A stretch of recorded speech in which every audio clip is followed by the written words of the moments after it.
श्रीगणेशाय नमः। वागर्थाविव सम्पृक्तौ वागर्थप्रतिपत्तये जगतः पितरौ वन्दे पार्वती परमेश्वरौ। श्रीमद्भागवत महापुराण एकादश स्कंध पंचम अध्याय भक्तिहीन पुरुषों की गति और भगवान की पूजा विधि का वर्णन। ओम नमो भगवते वासुदेवाय। राजोवाच भगवन्तं हरिं प्रायो न भजन्त्यात्मवित्तमाः तेषामशान्तकामानां का निष्ठा विजितात्मनाम्। चमस उवाच मुखबाहुरुपादेभ्यः पुरुषस्याश्रमैः सह चत्वारो जज्ञिरे वर्णा गुणैर्विप्रादयः पृथक्। राजा निम्न ने पूछा, योगीश्वरों, आप लोग तो श्रेष्ठ आत्मज्ञानी और भगवान के परम भक्त हैं। कृपा करके यह बतलाइए कि जिनकी कामनाएं शांत नहीं हुई हैं, लौकिक पारलौकिक भोगों की लालसा मिटी नहीं है और मन एवं इंद्रियां भी वश में नहीं हैं, तथा जो प्रायः भगवान का भजन भी नहीं करते, ऐसे लोगों की क्या गति होती है। अब आठवें योगीश्वर चमस जी ने कहा, राजन, विराट पुरुष के मुख से सत्व प्रधान ब्राह्मण, भुजाओं से सत्व रज प्रधान क्षत्रिय, जांघों से रज तम प्रधान वैश्य और चरणों से तमह प्रधान शूद्र की उत्पत्ति हुई। उन्हीं की जांघों से गृहस्थाश्रम, हृदय से ब्रह्मचर्य, वक्षस्थल से वानप्रस्थ और मस्तक से सन्यास, ये चार आश्रम प्रकट हुए। इन चारों वर्णों और आश्रमों के जन्मदाता स्वयं भगवान ही हैं। वही इनके स्वामी, नियंता और आत्मा भी हैं। इसलिए इन वर्ण और आश्रम में रहने वाला जो मनुष्य भगवान का भजन नहीं करता, बल्कि उल्टा उनका अनादर करता है, वह अपने स्थान, वर्ण, आश्रम और मनुष्य योनि से भी च्युत हो जाता है। उसका अधः पतन हो जाता है। बहुत सी स्त्रियां और शूद्र आदि भगवान की कथा और उनके नाम कीर्तन आदि से कुछ दूर पड़ गए हैं। वे आप जैसे भगवत भक्तों की दया के पात्र हैं। आप लोग उन्हें कथा कीर्तन की सुविधा देकर उनका उद्धार करें। ब्राह्मण, क्षत्रिय और वैश्य जन्म से, वेदाध्ययन से तथा यज्ञोपवीत आदि संस्कारों से भगवान के चरणों के निकटतम पहुंच चुके हैं। फिर भी वे वेदों का असली तात्पर्य न समझकर अर्थवाद में लगकर मोहित हो जाते हैं। उन्हें कर्म का रहस्य मालूम नहीं है। मूर्ख होने पर भी वे अपने को पंडित मानते हैं और अभिमान में अकड़े रहते हैं। वे मीठी मीठी बातों में भूल जाते हैं और केवल वस्तु शून्य शब्द माधुरी के मोह में पड़कर चटकीली भड़कीली बातें कहा करते हैं। रजोगुण की अधिकता के कारण उनके संकल्प बड़े घोर होते हैं। कामनाओं की तो सीमा ही नहीं रहती।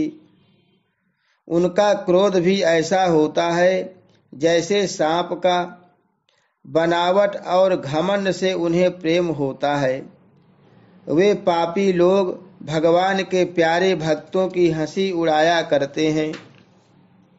वे मूर्ख बड़े बूढ़ों की नहीं, स्त्रियों की उपासना करते हैं। यही नहीं, वे परस्पर इकट्ठे होकर उस घर गृहस्थी के संबंध में ही बड़े बड़े मनसूबे बांधते हैं, जहाँ का सबसे बड़ा सुख स्त्री सहवास में ही सीमित है। वे यदि कभी यज्ञ भी करते हैं तो अन्न दान नहीं करते, विधि का उल्लंघन करते और दक्षिणा तक नहीं देते।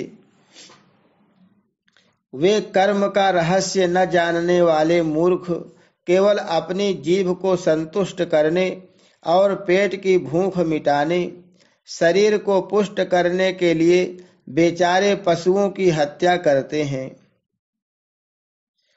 धन, वैभव, कुलीनता, विद्या, दान, सौंदर्य, बल और कर्म आदि के घमंड से अंधे हो जाते हैं तथा वे दुष्ट उन भगवत प्रेमी संतों तथा ईश्वर का भी अपमान करते रहते हैं।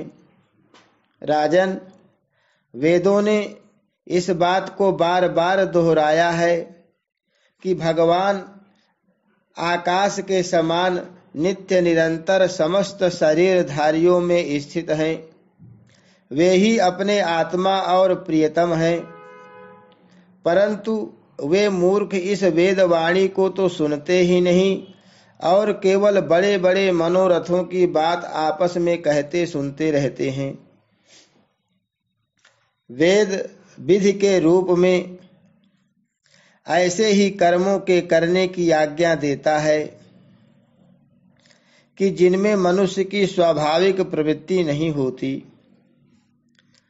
संसार में देखा जाता है कि मैथुन, मांस और मद्य की ओर प्राणी की स्वाभाविक प्रवृत्ति हो जाती है, तब उसे उसमें प्रवृत्त करने के लिए विधान तो हो ही नहीं सकता। ऐसी स्थिति में विवाह यज्ञ और सौत्रामणि यज्ञ के द्वारा ही जो उनके सेवन की व्यवस्था दी गई है, उसका अर्थ है लोगों की उच्छृंखल प्रवृत्ति का नियंत्रण, उनका मर्यादा में स्थापन। वास्तव में उनकी ओर से लोगों को हटाना ही श्रुति को अभीष्ट है।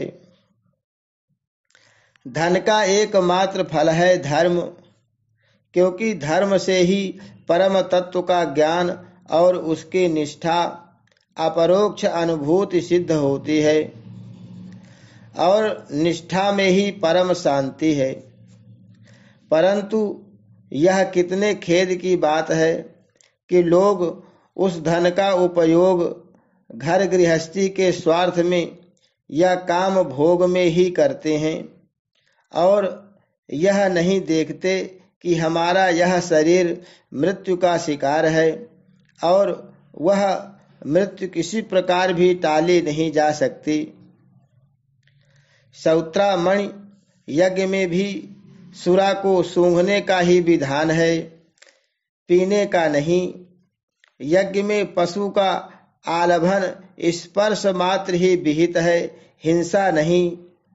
इसी प्रकार अपनी धर्म पत्नी के साथ मैथुन की आज्ञा भी विषय भोग के लिए नहीं, धार्मिक परंपरा की रक्षा के निमित्त संतान उत्पन्न करने के लिए ही दी गई है।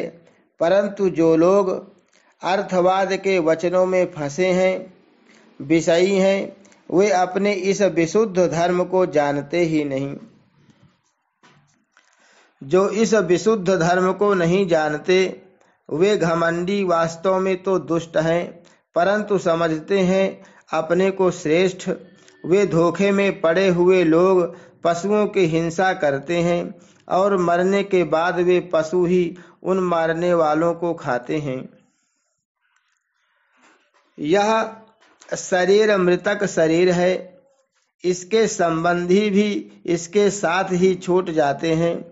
जो लोग इस शरीर से तो प्रेम की गांठ बांध लेते हैं और दूसरे शरीर में रहने वाले अपने ही आत्मा एवं सर्वशक्तिमान भगवान से द्वेष करते हैं, उन मूर्खों का अधः पतन निश्चित है। जिन लोगों ने आत्मज्ञान संपादन करके कैवल्य मोक्ष नहीं प्राप्त किया है और जो पूरे पूरे मूढ़ भी नहीं हैं, वे अधूरे न इधर के हैं और न उधर के। वे अर्थ धर्म काम इन तीनों पुरुषार्थों में फंसे रहते हैं। एक क्षण के लिए भी उन्हें शांति नहीं मिलती। वे अपने हाथों अपने पैरों में कुल्हाड़ी मार रहे हैं। ऐसे ही लोगों को आत्मघाती कहते हैं। अज्ञान को ही ज्ञान मानने वाले इन आत्मघातियों को कभी शांति नहीं मिलती। इनके कर्मों की परंपरा कभी शांत नहीं होती। काल भगवान सदा सर्वदा इनके मनोरथों पर पानी फेरते रहते हैं। इनके हृदय की जलन विषाद कभी मिटने का नहीं। राजन, जो लोग अंतर्यामी भगवान श्री कृष्ण से विमुख हैं, वे अत्यंत परिश्रम करके गृह पुत्र मित्र और धन संपत्ति इकट्ठी करते हैं, परंतु उन्हें अंत में सब कुछ छोड़ देना पड़ता है और न चाहने पर भी विवश होकर घोर नरक में जाना पड़ता है। भगवान का भजन न करने वाले विषयी पुरुषों की यही गति होती है। राजा निम्न ने पूछा, योगीश्वरों, आप लोग कृपा करके यह बतलाइए कि भगवान किस समय किस रंग का कौन सा आकार स्वीकार करते हैं और मनुष्य किन नामों और विधियों से उनकी उपासना करते हैं। अब नवे योगीश्वर करभाजन जी ने कहा, राजन, 4 युग हैं, सत्य, त्रेता, द्वापर और कलि। इन युगों में भगवान के अनेक रंग नाम और आकृतियां होती हैं तथा विभिन्न विधियों से उनकी पूजा की जाती है। सत्य युग में भगवान के श्री विग्रह का रंग होता है श्वेत। उनके 4 भुजाएं और सिर पर जटा होती हैं तथा वे वलकल का ही वस्त्र पहनते हैं। काले मृग का चर्म, यज्ञोपवीत, रुद्राक्ष की माला, दंड और कमंडल धारण करते हैं। सत्य युग के मनुष्य बड़े शांत, परस्पर वैर रहित, सबके हितैषी और समदर्शी होते हैं। वे लोग इंद्रियों और मन को वश में रखकर ध्यान रूप तपस्या के द्वारा सबके प्रकाशक परमात्मा की आराधना करते हैं। वे लोग हंस, सुपर्ण, वैकुंठ, धर्म, योगेश्वर, अमल, ईश्वर, पुरुष, अव्यक्त और परमात्मा आदि नामों के द्वारा भगवान के गुण, लीला आदि का गान करते हैं। राजन, त्रेता युग में भगवान के श्री विग्रह का रंग होता है लाल। 4 भुजाएं होती हैं और कटि भाग में वे 3 मेखला धारण करते हैं। उनके केश सुनहले होते हैं और वे वेद प्रतिपादित यज्ञ के रूप में रहकर श्रुक, श्रुआ आदि यज्ञ पात्रों को धारण किया करते हैं। उस युग के मनुष्य अपने धर्म में बड़ी निष्ठा रखने वाले और वेदों के अध्ययन अध्यापन में बड़े प्रवीण होते हैं। वे लोग ऋग्वेद, यजुर्वेद और सामवेद रूप वेदत्रयी के द्वारा सर्वदेव स्वरूप देवाधिदेव भगवान श्री हरि की आराधना करते हैं। त्रेता युग में अधिकांश लोग विष्णु यज्ञ, कृष्णगर्भ, सर्वदेव, उरुक्रम, वृषा कपि, जयंत और उरुगाय आदि नामों से उनके गुण और लीला आदि का कीर्तन करते हैं। राजन, द्वापर युग में भगवान के श्री विग्रह का रंग होता है सांवला। वे पीतांबर तथा शंख, चक्र, गदा आदि अपने आयुध धारण करते हैं। वक्षस्थल पर श्रीवत्स का चिन्ह, भृगुलता, कौस्तुभ मणि आदि लक्षणों से पहचाने जाते हैं। राजन, उस समय जिज्ञासु मनुष्य महाराजों के चिन्ह, छत्र, चमर आदि से युक्त परम पुरुष भगवान की वैदिक और तांत्रिक विधि से आराधना करते हैं।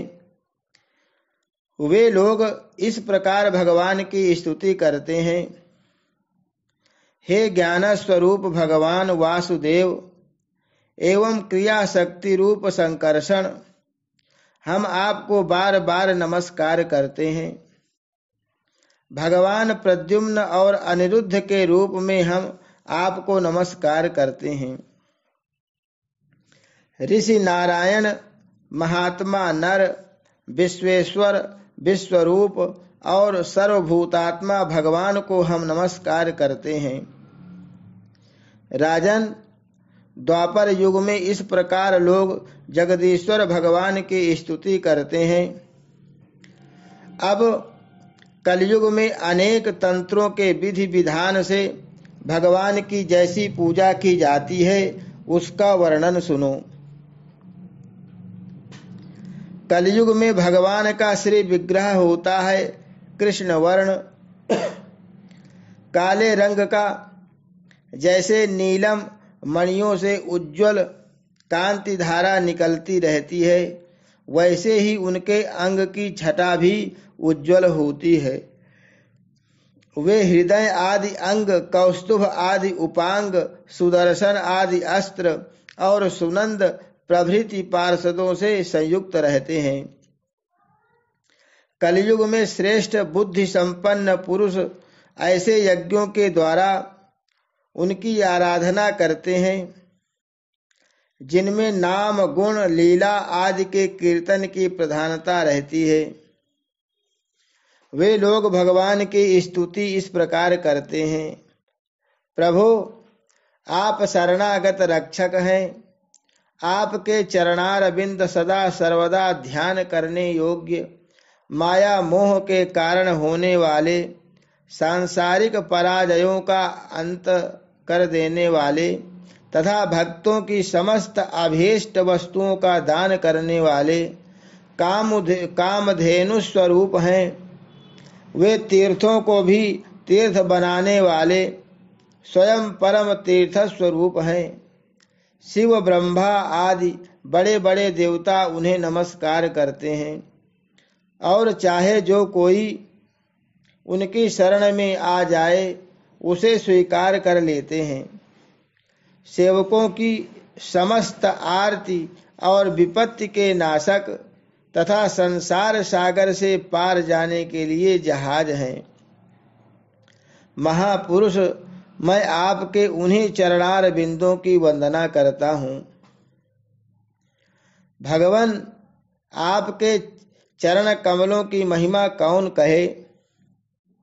रामावतार में अपने पिता दशरथ जी के वचनों से देवताओं के लिए भी वांछनीय और दुस्त्यज राज्य लक्ष्मी को छोड़कर आपके चरण कमल वन वन घूमते फिरे। सचमुच आप धर्म निष्ठता की सीमा है और महापुरुष अपनी प्रेयसी सीता जी के चाहने पर जानबूझकर आपके चरण कमल माया मृग के पीछे दौड़ते रहे। सचमुच आप प्रेम की सीमा है।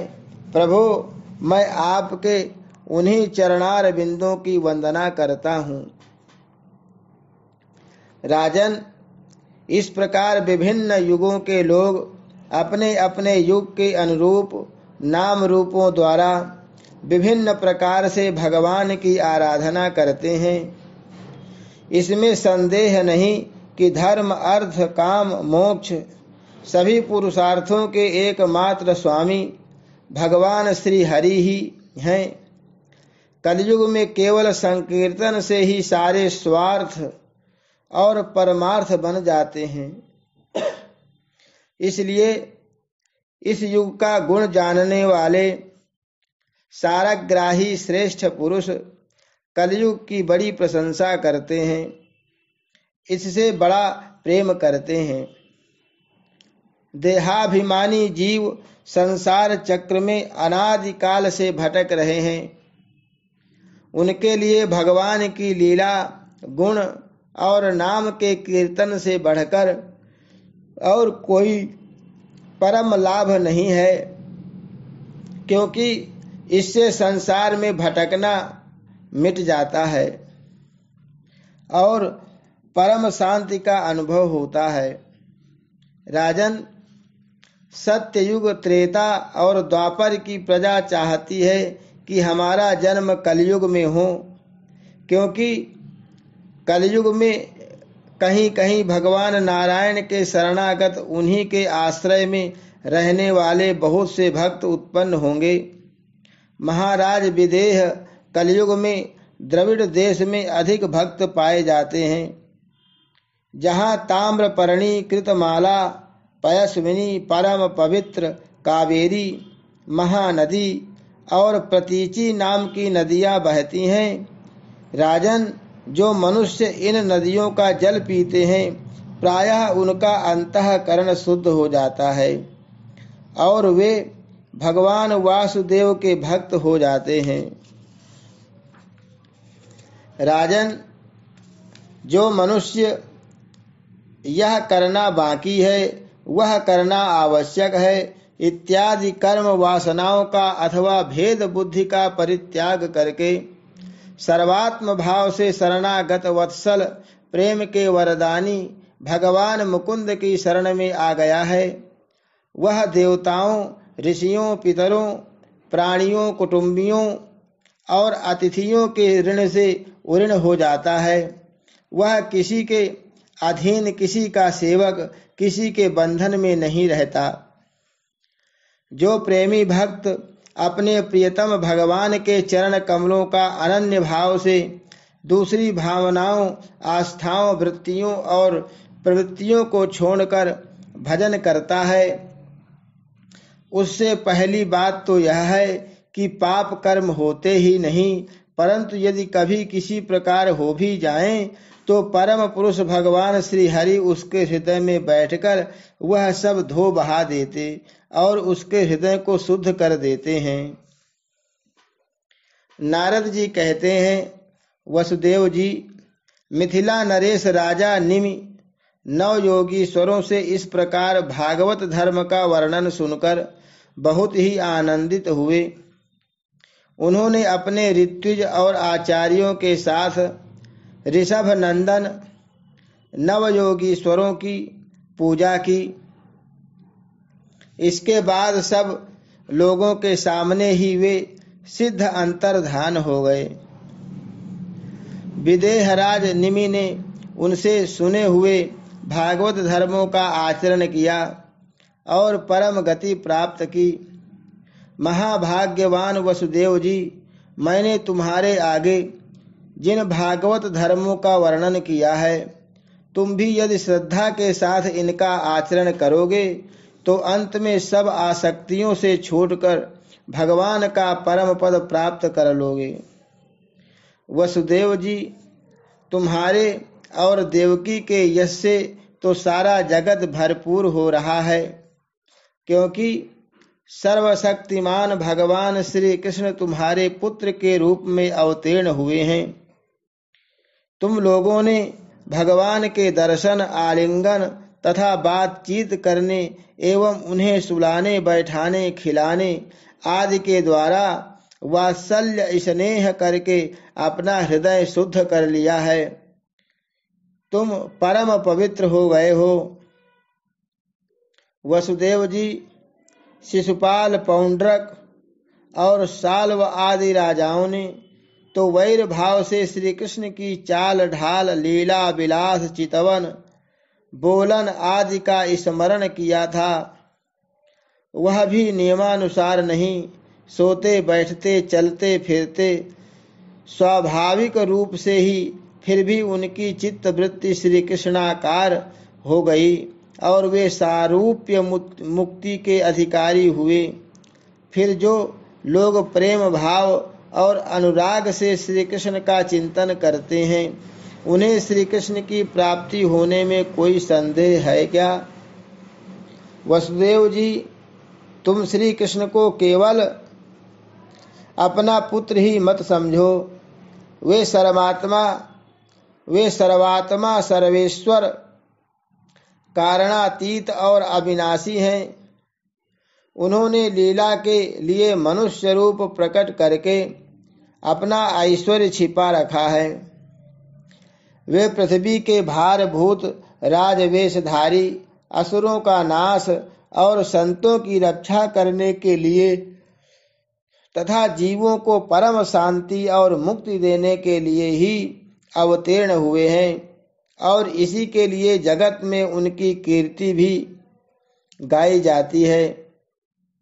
श्री सुखदेव जी कहते हैं, प्रिय परीक्षित, नारद जी के मुख से यह सब सुनकर परम भाग्यवान वसुदेव जी और परम भाग्यवती देवकी जी को बड़ा ही विस्मय हुआ।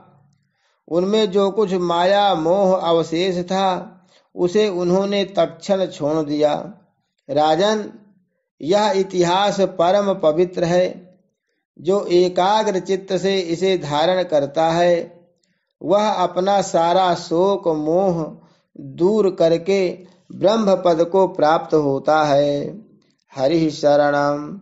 श्री कृष्णार्पणमस्तु।